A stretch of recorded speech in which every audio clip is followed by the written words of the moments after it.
Hello and welcome to TV Talks, the show where I take a look at both the good and the bad of what television has to offer, and guest starring... Me, Alfonso, who keeps popping up everywhere. You know me. You think he would have been in one of these earlier, right? Yep.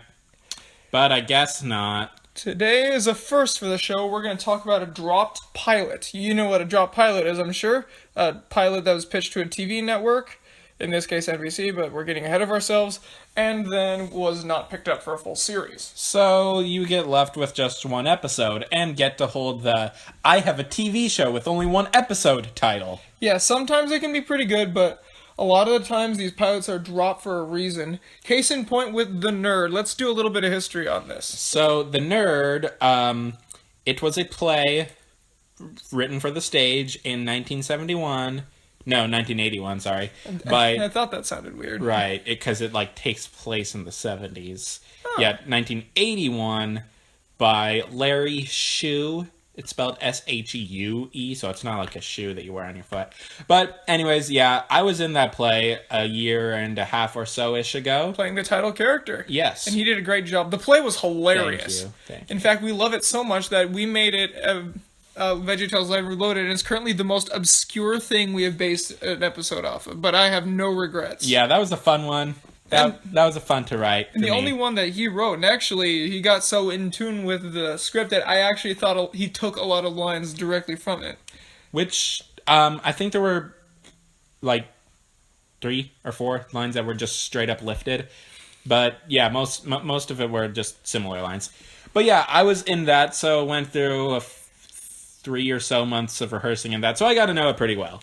Yeah, I liked the play, of course, but he, of course, got really connected with it. This is probably the biggest role he's ever gotten in a play.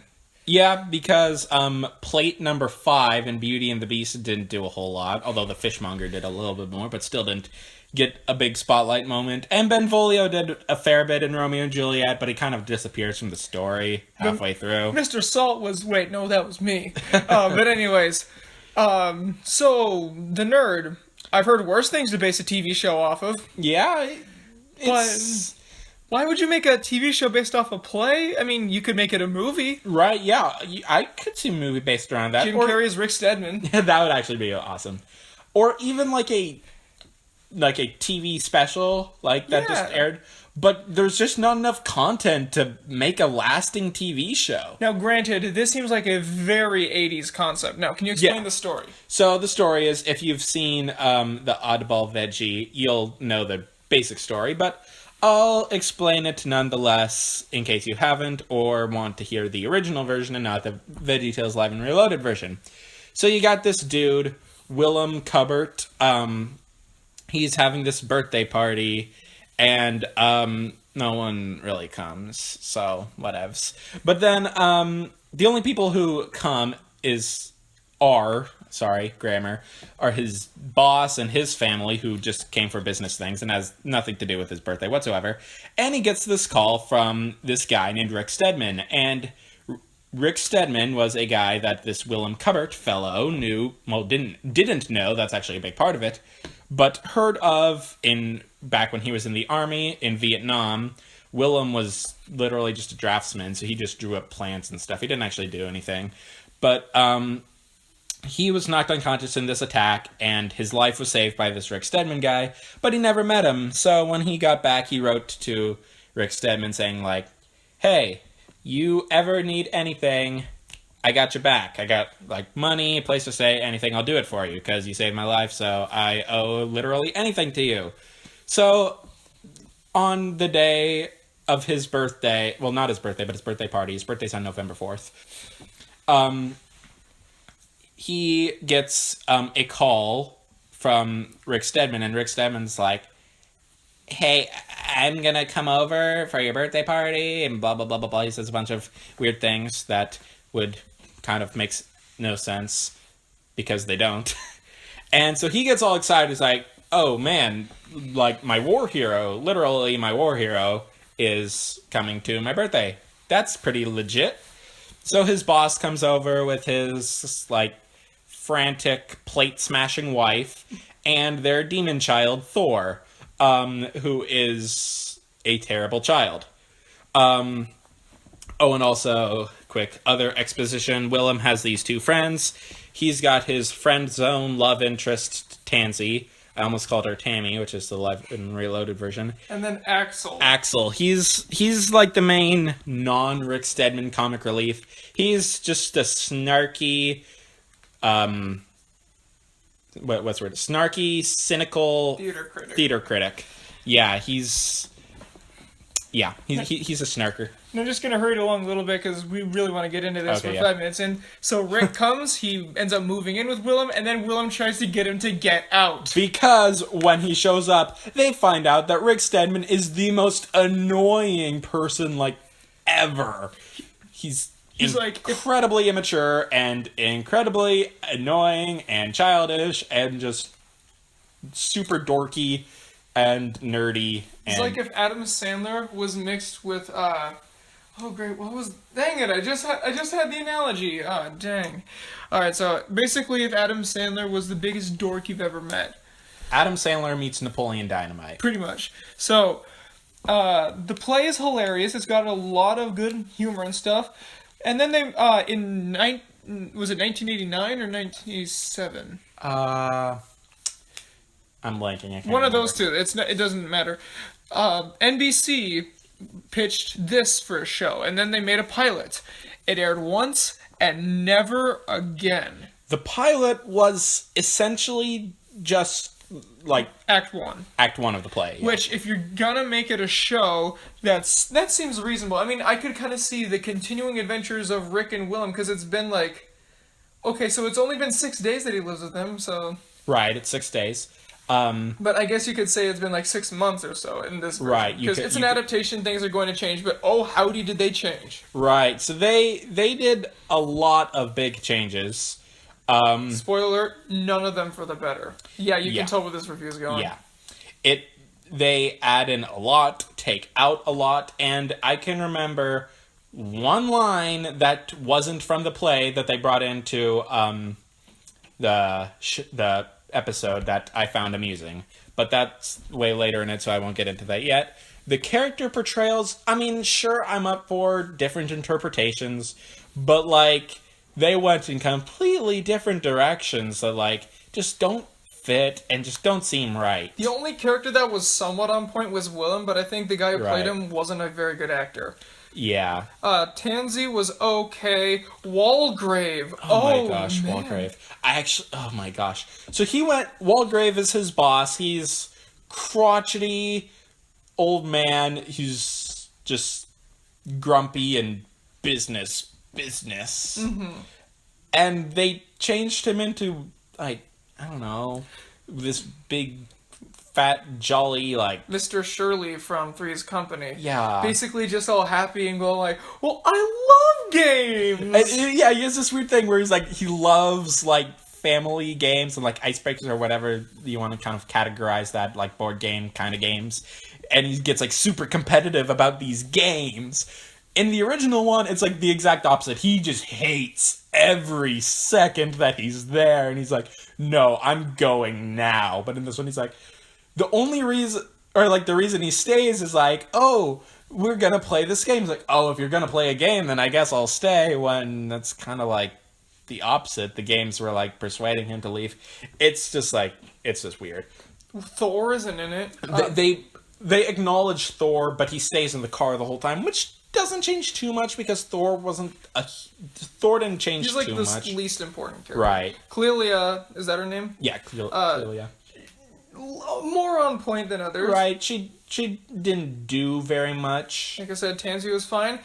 Where's Axel? Right, yeah. Axel is gone. He's just not in it. Now, this is a bad thing for a number of reasons. One, Axel's one of the three main characters. He's part of the dynamic trio. Two, he is a central part of the story. Yes, they kind of... Because the twist is nothing without him. Because there's a big twist at the end that, if you've seen The Oddball, you know what it is. It's basically the same. But if you don't have Axel, you can't have the twist. And that's the whole point of the play. Yeah. Look, they kind of integrated some of Axel's personality into Tansy. But it's very clear, like, there are moments where it's just Tansy and Rick. And it's... Or no, Tansy... Yeah, no, I said that right. Tansy and Rick. And it's very clear that Tansy is not filling the Axel role, which means no one is. And Rick is just Rick, which, if you have no idea what the twist is, you are probably very lost right now. We're gonna spoil it. Yes, But it's a play from 1981, so the whole time Rick Steadman is not actually Rick Steadman. Right. He's actually this friend of Axel's. Oh no, what's his name? I played this character. I'm brain farting. Let's just call him Gordon Shumway. No, until you come up with this, I'll just keep explaining. Okay. So basically, Axel hired onto him to pester Willem and bother him. Wasn't it so that he could get a spine? Right, because Willem is total backboneless. So Axel was in on it the whole time and actually pretty much gave Rick everything he needed to push Willem over the edge. And without Axel, the twist is not gonna make sense, or even worse, not gonna happen. That's one of the best parts of the thing, is the reveal. To be fair, Willem never finds out, but right, yeah, he did an oddball, but in the original one, Willem never knew. It's just like nobody finds out. Right at the end, Willem and Tansy leave. They have their happy little moment. Axel's just there by himself, and Kemp Hall. That's what it is, Kemp Hall. He's just like, all right, you come back up. So this Kemp Hall guy comes back up. He's just this like slick actor guy. So he comes back up, and he's like, what? It's actually him. And we never even see the real Rick Steadman. In this version, the real Rick Steadman doesn't enter the play whatsoever. He's never there. We never hear from him or hear anything about, or we never see the real one. So it's all just been this Kemp Hall guy. But if there's no Axel, then Kemp Hall isn't there either. Right, because that you can't just have a guy pretending to be another guy. That'd be very freaky. Well, actually, that can be done right. Have you ever heard of the show Camp Lazlo? Yeah, I know a little bit about it. Okay, so spoiler alert, but I'm pretty sure you all know. It turns out at the end, Scoutmaster Lumpus, the head of the camp, was actually an escaped mental patient and was never really the instructor. Yeah. That can be done right, but when your whole thing is built off of the twist and you're writing it out, right, because or you're going to replace it with that. The reason Axel did the thing was essentially to do Willem a favor, to kind of get him to grow a spine to get this guy to leave. Yeah, it was a blessing in disguise. Yeah. So, it doesn't work. It doesn't. And, speaking of character portrayal, the last and the worst, Rick himself. Okay. First of all, horrendously miscast. Yeah. Whoever played him should have been Axel. Yeah, because this guy, he was like a legit cool guy. He was a little awkward, but... So was Axel. Yeah. He was actually like... He was huge. He was a big guy, too. Yeah. I mean, I'm not saying he was fat or anything, but when I picture Rick Steadman, I don't picture that guy. Right. He's more like... you can take it different ways, but especially for me, having the way I did it ingrained into me for so long. Especially doing the Jerry Gord voice. Yeah. He just seemed like a regular guy who was a bit dorky. Yeah. But this Rick... Yeah. He's like... Oh, I don't even know how to describe it. That's the worst part. He's like... Okay, he's a mixture with... Okay, he's kind of like SpongeBob sometimes, and then other times he's perfectly sensible. Okay, yeah. And He's like SpongeBob in episodes where SpongeBob is like the reasonable one, I guess. Yeah, but... Oh, jeez. And then also there's... Now, that would be bad enough, but the worst part is the way he portrays the character ruins the joke. Right, because the reason the fake Rick, not of course the real one because he's just a real person, but the reason the fake Rick exists is to be over the top and drive Willem and everyone else, but especially Willem, crazy. And just make them as mad as possible and offend them at every chance he gets. Not just be a awkward guy that you don't particularly want to hang out with. The way he plays the character makes it seem like this whole thing was a rejected TGIF sitcom. Yeah, it's just... But, and also, let's, for an example, the way he meets Walgrave. Now, in the original, it was a lot better. Like, there was thing where he's hiding under the couch and stuff, and Right, he's wearing yeah. he's wearing the costume. A costume, which it depends on the adaptation. Right, yeah. Though I did it in a lion costume. So then he comes out and there's this whole big misunderstanding, but in this version, the NBC version, he literally just walks in the other room and he's already there. Yeah. So Willem and Tansy go out into the kitchen. They're talking like, okay, the Walgraves are here, blah, blah, blah, blah, blah. They go out back into the living room and Rick is just there. Like, he wasn't there before, and there he is. So Rick Steadman? You're Rick Steadman? Yeah, yeah. So see what I'm saying about the portrayal? Was that line in the play? The "You're Rick Steadman"? It was, yeah, but you played it differently. It was kind of so in the play, Rick Steadman he thought it was a costume party, so he showed up in a lion costume, and when he came in, the Thor kid was just playing around, and Thor saw Rick and got freaked out and ran away. So that led Rick to believe it was a surprise party and he was supposed to hide. So he hid under a table, and then everyone came back in and they sat at the table not even realizing he was there. And then he gets out from under it and they all freak out and they're like, oh my gosh, there is a person in a lion costume underneath the table. But then it's just, hi! Yeah. And then he confuses Walgrave for another Rick Steadman. And that was kind of similar to what happened. It was like, so Rick Steadman is like, what's going on? Who are you people? And then Willem recognizes him. He's like, Rick Steadman? He's like, you're Rick Steadman? He's like, no, you are. And I'm like, oh, that's what I thought. Yeah, and then there's also, okay, so they do the typical bad adaptation thing where they reference and recreate scenes from the source material, but the way they do it is just either pandering to the people who know it or just plain wrong.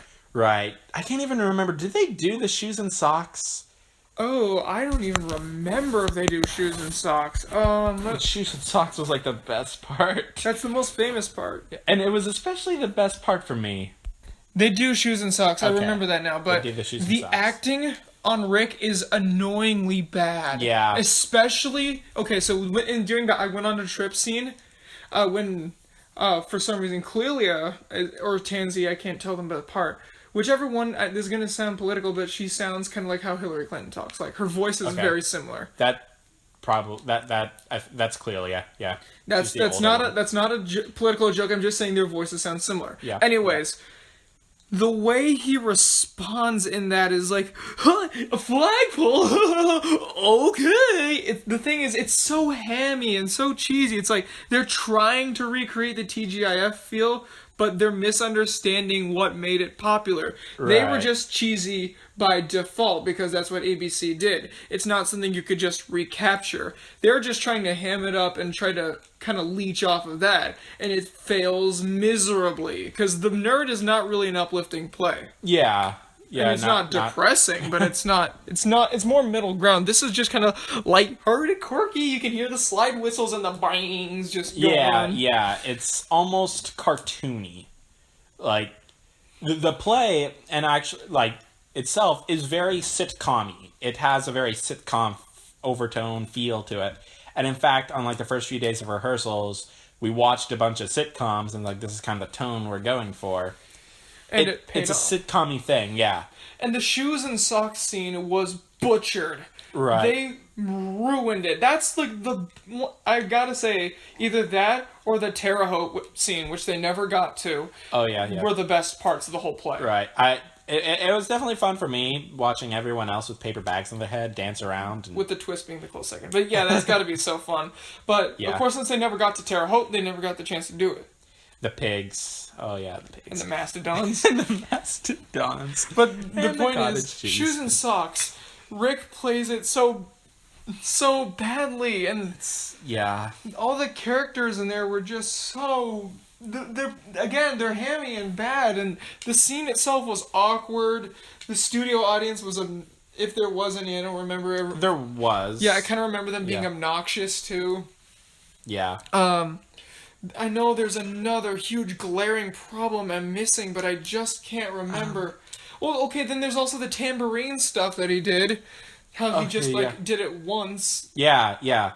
Instead of going into a big production of it, Venus and blue jeans. Yeah, but and then I know there was more. There was more. Oh, I remember. do they have the smashing plates stuff in there? I think they alluded to it. I kind of remember Clelia was very weird in that she was like, it's like awkward, like off-putting, and it's like, hello. Yeah, I just kind of remember her being very weird, and I think they alluded to her smashing plates, but I don't think they did it. This fails at an adaptation. Words fail me to describe. Now, I want to know, with the people behind this, what made them go in the direction they did? Not just the cheesy stuff, but removing Axel, taking all these lines and doing it bad. The casting choice. What drove them to do this nonsense? I think removing Axel is the biggest flaw, because not only does it take it delivers a huge hit, like, just entertainment-wise, but it also just messes up the plot so badly. I almost kind of would like to see what they would have tried to do without him, because just to see, like, what they were thinking. Also, it just makes the whole thing feel off, because, well, he's the best friend in the trio. It feels weird that it's just Willem and Tansy just as friends, because they didn't even establish what their relationship was in this episode, I feel like. I'm going to say it, even in the original, they don't have incredibly strong chemistry, but it's Axel that helps give them that chemistry. He's like the life of the party when it's just the two of them. Yeah. But without him, you've got awkward, kind of, sort of, half flirting. They try to be flirty, but they're not. It just turns... Yeah, out of all Which is like what it's supposed to be, but when you don't have Axel there, it falls flat, and you can't bring it out of there. Out of all the many flaws this thing has, removing Axel was indeed the worst. The second choice being the casting choice for Rick. Then the third being the writing. The writing, no matter how bad that was the second worst. But really, I just can't get behind the guy who played Rick. I mean, none of the other people were good for the roles either, but this guy was terrible. Yeah, it's just... He not only was he a bad nerd, but he was annoying. Yeah, he really was. Like, not annoying in, like, the way where, like, you laugh at it because he's annoying the characters. Like, he's annoying you. Like, you're like, get out. Actually, even in this, he's not really annoying the characters. Just Willem, every time he says something, he just goes like the last, and then Willem just kind of goes, "Oh, that Rick! No, darn it!" Yeah. And if I didn't know any better, I'd say this was produced in like the late 70s or mid 70s. Because look at the things they're wearing, especially Clelia's dress and her hairstyle. That is so 70s. Which is supposed to be. It takes place in the 70s. But even still, this adaptation was supposed to take place in the 80s. Yeah. Which this whole thing is just wrong. If you're gonna go through all this trouble to buy the rights, contact the author, do all this, and make an adaptation that's not an adaptation, why bother making it an adaptation at all? Why not make your own thing? I mean, it'd be kind of like a Perfect Strangers knockoff a little bit, but at least it wouldn't be spitting on a great play. Also, I remember they changed Rick and Willem's backstory, like... Oh, yeah. Because Rick saved Willem in this version from a burning building. And there are two big problems I have with changing that. Actually, two big ones and then one other smaller one. Mm-hmm. The smaller one I'll start with, it's just less impactful when you save someone from a burning building or from dying in the line of duty. Instead of was it the Korean War or the Vietnam War? Vietnam. And also, one other small thing I have, does that look like a guy who's gonna save someone from a burning building, or could save someone from a burning building? That's the point I'm getting to, see, the thing is, when Willem is saved in Vietnam, he's unconscious, so he never met Rick. If it was a burning building, though, he was conscious, so he should remember Rick, and he seems to recognize him when Rick comes in, which should further evince that Rick is the real Rick, which makes the twist make no sense. Unless this was like, he all along was masquerading as Rick just so he could invade his home years later. Yeah, I guess. And the final problem I have is just, why? Like, why bother change it? It's not gonna cost you anything to keep it as I mean, I guess maybe they were just trying to stay away from offending people with war stuff. Well, to be fair, the Cold War was going on pretty bad. Okay. Well, Yeah. I think Reagan and Gorbachev have just like recently solved their issues, and well, the Soviet Union was gonna collapse in a couple of years anyways, right. but they didn't know that at the time. Yeah. And even still, even though we technically ended the Cold War, we still hated the Soviet Union, and we didn't. Right. Even then, Vietnam, especially in the '80s, was a really sensitive subject. Yeah, that's true. Well, I guess I'll give them a pass there, but still, like... But even still, looking back, they should have had the foresight, if it was going to be a lasting series, to know that that was not an okay thing to do. Yeah. Now, I can understand, like I said, it's an adaptation. Change one or two things, like if they just changed the backstory, Right. and then maybe a couple lines of the order or something here and there, that'd be fine. Yeah. But could you even imagine this as a full series? No. What would they do? Like, I guess you could have, like, a few episodes of Rick just being annoying and all, and then this, I guess the last... But that could only go on for, like, maybe 3 episodes of him just doing annoying things. And then have one last episode of the second act of them trying to get rid of him, and then... But still, another thing, that wouldn't work. Axel was the one who came up with the plan to try to be excessively annoying to Rick to get Rick to leave. Maybe Walgrave would come up with it, or I don't Tansy, know. or Bippo the Clown, the new character they're adding. Yeah, probably. I just don't see how... I mean, I'm almost curious and wish it had stayed around just so I could have seen what direction they were trying to go. Basically, I can imagine it to be like one of those cheesy sitcom things like, Rick gets a job as an ex. Rick joins Willem at work and causes havoc. Rick and Willem get stuck in traffic. Rick and Willem go to a baseball game or something like that. Or basically, it's just one of those shows where Willem opens the door. Honey, I'm home. Rick, why are the walls painted polka dot? I thought it'd be a good design choice. And then that's the whole show. That's basically the whole show. Yeah. And if anything, yes, the play was like a sitcom, but it wasn't that sitcom. Right, it was... It wasn't those stupid sitcoms. It was like... It probably would have developed into, Rick, where are my pants? How did you guess the season finale? They leaked it online. But, what was I saying? It wasn't a stupid, cheesy one like the Brady Bunch. That's what this feels like. The Brady Bunch. Yeah, pretty much. It feels like Perfect Strangers meets Brady Bunch with all the charm that Perfect Strangers had, and... Okay, Brady Bunch didn't really have anything. And then just mash all the, like, extra fat and gristle together. Yeah. Whereas... The original Nerd was something intelligent, say, like, Addams Family. Yeah. It was that kind of sitcom where the lead... nobody was really a good person overall, but... That's kind of how I interpret it. Willem, I guess, was an okay person, but nobody was fully morally right.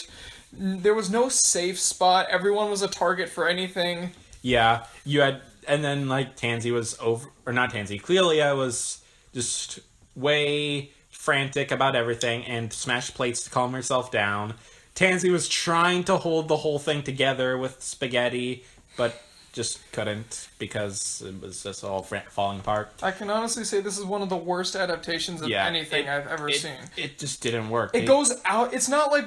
Okay, I've heard a lot of flack from the Percy Jackson movies, which I've never seen or read anything about it. Not that I'm not interested, just, again, don't have the time. But apparently they left a lot of stuff out, which, that's bad. But you can tell they went out of their way to change as much as they could. And change isn't the worst thing, especially with a play, because plays can be, like, interpreted in many different ways. But the changes they made... just don't make sense, and overall either don't really bring anything new or bring things that just don't work. Now, it doesn't sound bad. It sounds like one of those lightweight ones.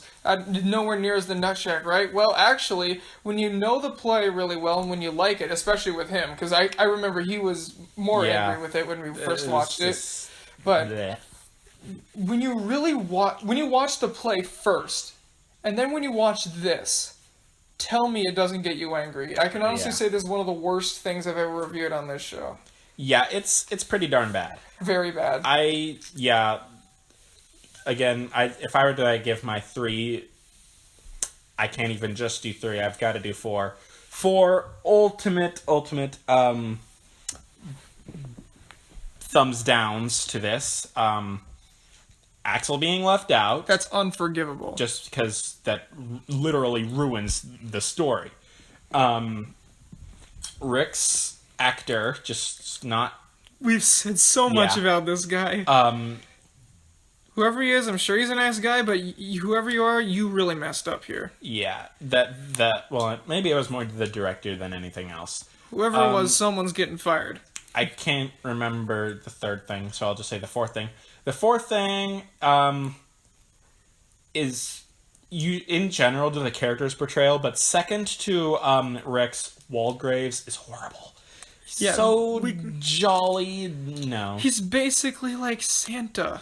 He's like, Santa, ho, ho, ho, let's play a game. I'll beat you all because I'm good at playing games. Doesn't he just go like, I love games at one point? Yeah.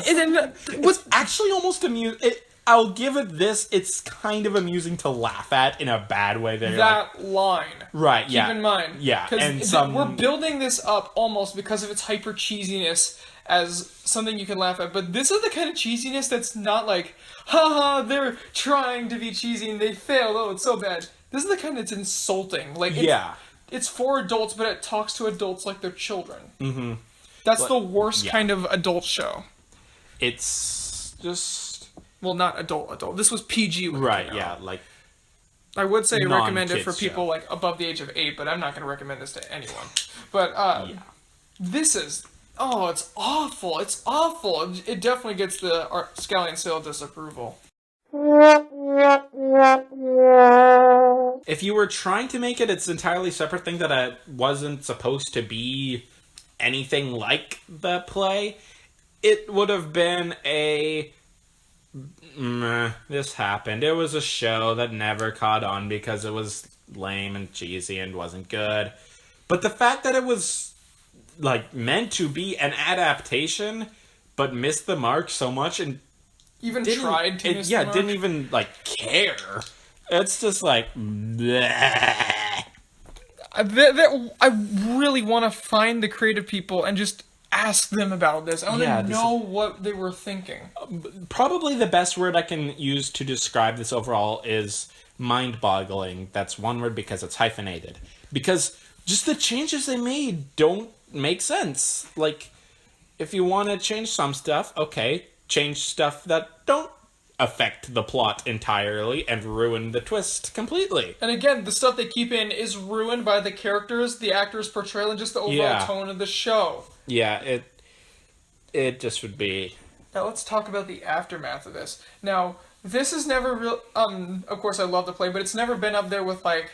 Sound of Music, Avenue Q, or anything like that. It's not that huge. It's not huge. It's not fairly obscure. Like I said, not Sound of Music or Avenue Q, but it's definitely known. It's definitely known. Right. People know of it. It's a theater. It's a theater above average moderate, I consider, because it's apparently, especially lately, become very popular for high schools. But apparently, in 1989, it was a lot more popular. Like, I did some research on this when it aired.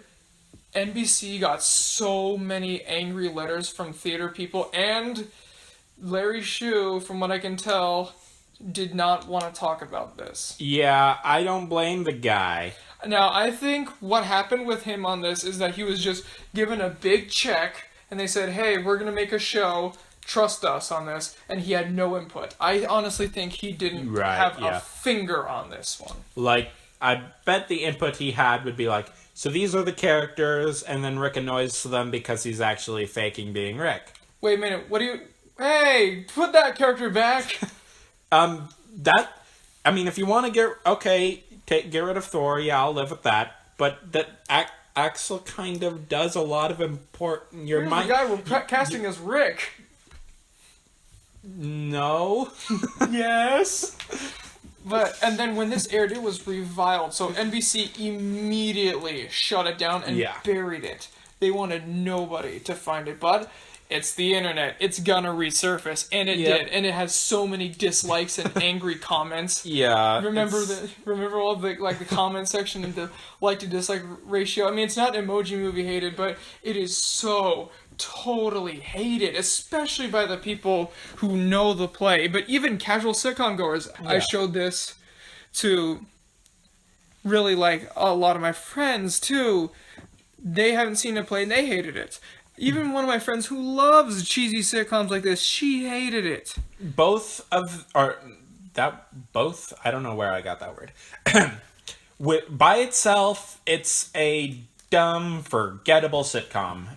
As an adaptation, it's an insulting, dumb sitcom. It really is, and I can't believe they even greenlit this thing. Yeah.